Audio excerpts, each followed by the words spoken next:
आज प्रोग्राम के आगाज़ में एक दहशतगर्दी के वाक़े के ऊपर उसकी ना सिर्फ मजम्मत करनी है बल्कि कितना बड़ा पाकिस्तान को चैलेंज दरपेश है, सबसे पहले उसी से आगाज़ करते हैं। DI खान के इलाके में दहशतगर्दों ने सिक्योरिटी फोर्सेस के ऊपर अटैक किया और पहले तो वो टिपिकल एक गन अटैक करते थे या कोई बारूद वाली चीज़ फेंक के चले जाते थे, धमाका खेज़ मवाद, लेकिन अब उन्होंने बारूद से भरी हुई गाड़ी जो है वो सिक्योरिटी फोर्सेस की इमारत से हिट की है, जिससे वो इमारत भी ज़मीन बोस हो गई और इस खुदकुश हमले के नतीजे में 25 से ज़ायद, एग्जैक्ट नंबर मैं अभी कंफर्म नहीं कर सकता, लेकिन 25 से ज़ायद सिक्योरिटी के जो जवान हैं उसके अंदर उनकी शहादत हुई।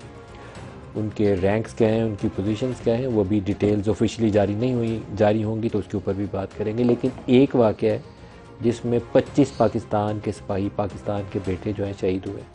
इतना अलमनाक है और मेरे ख्याल है कि इससे बड़ा कुछ चैलेंज दुनिया के किसी मुल्क को हो ही नहीं सकता कि रोज़ाना एक या दो ऐसे वाक़यात रिपोर्ट हो रहे हैं रोज़ाना।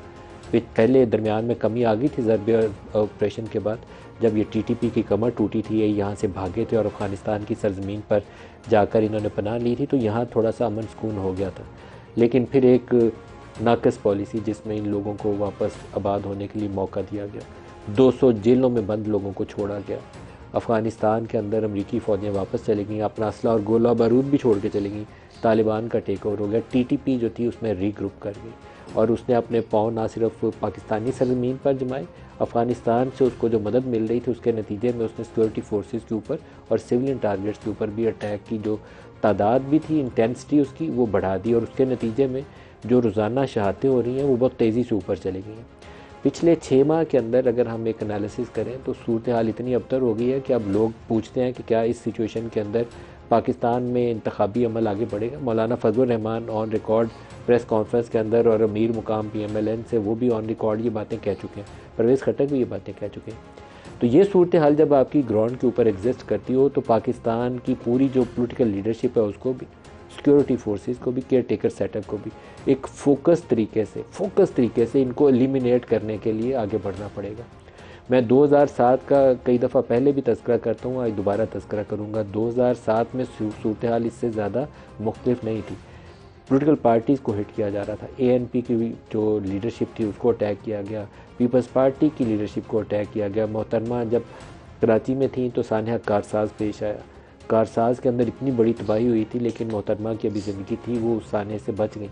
पेशावर में अटैम्प्ट की गई 27 दिसंबर से 2 रोज़ पहले, पेशावर से भी अल्लाह ताला ने उनको बचाया, लेकिन फिर पिंडी के अंदर जाके वो जो दहशतगर्द थे उन्होंने उनको हिट किया और उनकी शहादत हो गई।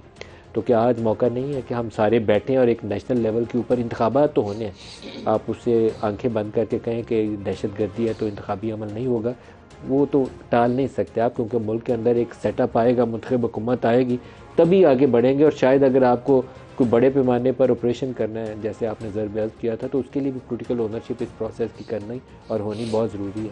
तो आज बैठें, उस प्रोटोकॉल को तय करें जिसके नतीजे में इंतखाबी अमल आगे बढ़ना है। जो मेन स्ट्रीम लीडरशिप है, 100-150 मेन लीडर्स होंगे बड़ी सियासी जमातों के, उनको तहफ़्फ़ुज़ कैसे देना। अगर एक बड़ा लीडर हिट हो जाए तो मोहतरमा वाले वाक़े के बाद हमने जो खला था वो पूर्ण नहीं कर पाए और जो धचका पाकिस्तान को, पाकिस्तान की मईशत को लगा उसको भी पूर्ण नहीं कर पाए। तो आज समझने का और अपने आप को संभालने का मौका है। जिस ग्रुप का नाम सामने आ रहा है उसका नाम है तहरीक जहाद पाकिस्तान। ये कोई नया ग्रुप है। TTP से ज़्यादा मुंसलिक जो ग्रुप्स हैं वो आमतौर पर सिक्योरिटी वालों को भी पता है और जर्नलिस्टिक कम्युनिटी जो इस इलाके में कवर करती है उनको भी मालूम है। ये रिसेंटली कोई नया नाम सामने आया है और कुछ वाक़यात जो आज से पहले चमन में हुए हैं, स्वात में हुए हैं और बुलान में हुए हैं, उसकी इन्होंने ज़िम्मेदारियाँ कबूल खुद से की हैं, लेकिन एक दो वाक़यात के अंदर इनके फुटप्रिंट्स नहीं है, बल्कि वो दाइश वालों ने बाद में उसकी जो क्लेम किया है कि ये हमारे लोग थे, उन्होंने अटैक किया। क्या चीज़ इसके पीछे हो सकती है? हमारे कोई दुश्मन मुल्क भी इसके पीछे हो सकता है, जिसको ये नज़र आ रहा हो कि पाकिस्तान को डिस्टेबलाइज़ करने के लिए इससे बेहतर मौका हाथ नहीं आएगा। इकॉनमी पाकिस्तान की बड़ी मुश्किल में है, इलेक्शन का अमल है, अगर हमने एक या दो बड़ी कार्रवाइयाँ कर दी तो पाकिस्तान को पाँव लगाने की, संभलने की मौका नहीं मिलेगा। तो इस चीज़ को कभी रूल आउट नहीं करना चाहिए कि ऐसे किसी ग्रुप की जो फंडिंग है और उसकी सपोर्ट है वो सरहद पार से आ रही हो, और सरहद पार अगर उसकी पनाहगाहें अफ़गानिस्तान में हो तो फंडिंग उसकी किसी और जगह से भी आ सकती है। इस चीज़ को मद्देनज़र रख के हमारी मेन जो पोलिटिकल लीडरशिप है उसको भी और सिक्योरिटी के इदारों को भी काम करना चाहिए। दूसरा जो सबसे बड़ी खबर है वो मेन पोलिटिकल लीडरशिप की बातें कर रहे हैं, तो उसी तरफ आ जाते हैं। जुल्फ़िकार अली भुट्टो का केस है सुप्रीम कोर्ट के सामने, जहां जुल्फ़िकार अली भुट्टो के मामले में सुप्रीम कोर्ट के पास सुनहरा मौका है कि वो स्याह वाक़यात जो पाकिस्तानी अदालती तारीख का हिस्सा हैं उसको धोना शुरू कर दे सुप्रीम कोर्ट। वो स्याह धब्बे जो हैं उनको साफ़ करे। पहला स्टेप उसका जुल्फ़िकार अली भुट्टो की फांसी का जो कंट्रोवर्शियल डिसीजन है उसके ऊपर इंसाफ है, ट्रांसपेरेंसी है। वो कैसे आगे बढ़ती है, सुप्रीम कोर्ट अपनी कार्रवाई को कैसे आगे चलाती है, वो तारीख का रुख मुतय्यन करेगी। और अगर काजी फ़ायद ईसा और उनके साथी जजेज़ ने ये काम कर दिखाया तो उनका नाम सुनहरे हरूफ में लिखा जाएगा। तीसरी जो खबर है सबसे बड़ी वो नवाज़ शरीफ के हवाले से। नवाज़ शरीफ को अल अज़ीज़िया रेफरेंस से बरी कर दिया गया। नवाज़ शरीफ की सज़ा का जो अमल था वो मुकम्मल तौर पर गैर शफाफ था।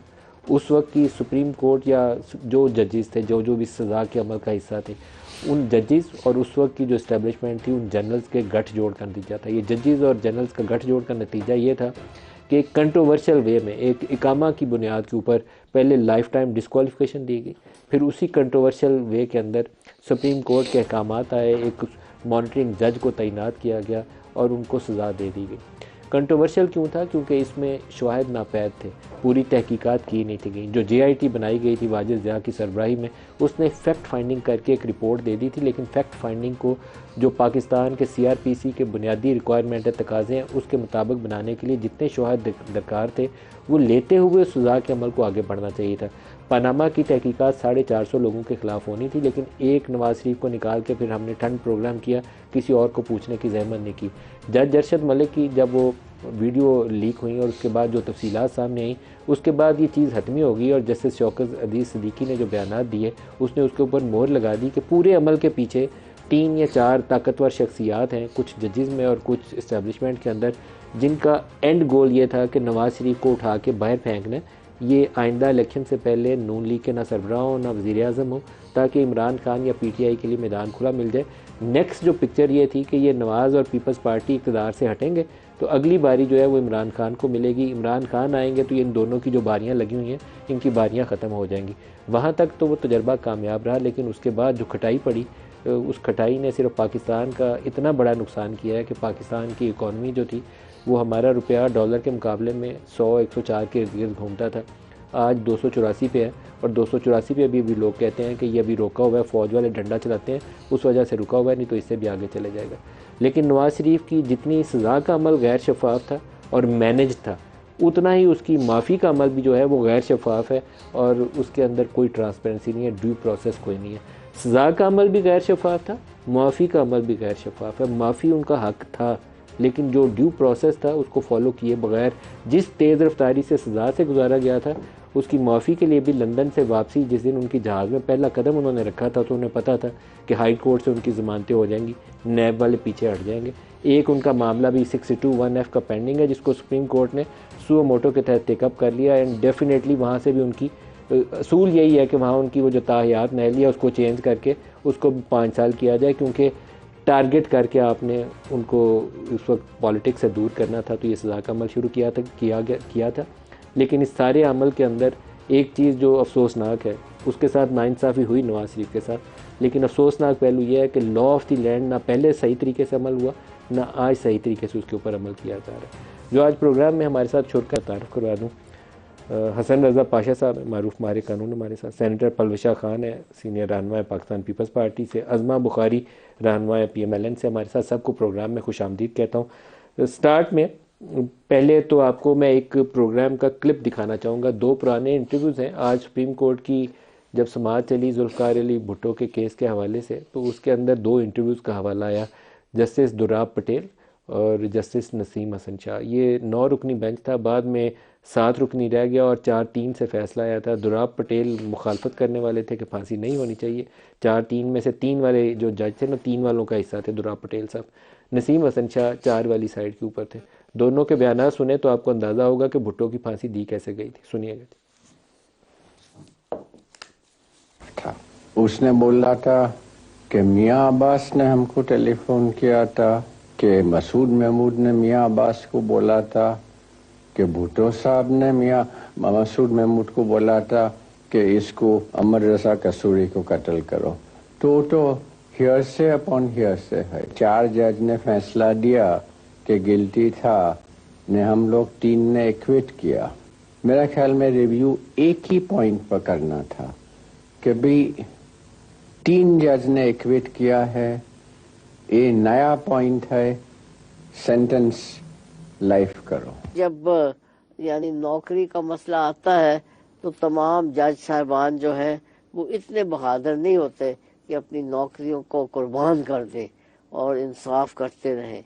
मैं आपको सच्ची बात बता रहा हूँ, लिहाजा वो यही समझते हैं कि अपनी नौकरी को बचा लेना चाहिए। ये हमारे जजेस ने जो आपको डिस्क्रिप्शन बताई, ये जुल्फ़कार अली भुट्टो के हवाले से है। नवाज शरीफ का केस दूसरे वज़ीर आज़म का, वो आज इस्लामाबाद हाई कोर्ट में। इमरान खान का केस आज मुलतवी हुआ है, कल दोबारा सुना जाएगा, वो भी एक वज़ीर आज़म, वो भी इस्लामाबाद हाई कोर्ट के अंदर। शाहिद खाकान अब्बासी नैब अदालतों के अंदर चौथे वज़ीर आज़म, और राजा परवेज़ अशरफ 5वें वज़ीर आज़म, जो रेंटल पावर वाले मुकदमात उनके बहाल हुए हैं उसके अंदर। तो कोई ऐसा वज़ीर आज़म पाकिस्तान का बचा नहीं है जो किसी न किसी अदालत के पीछे खज्जल ख़ार नहीं हो रहा।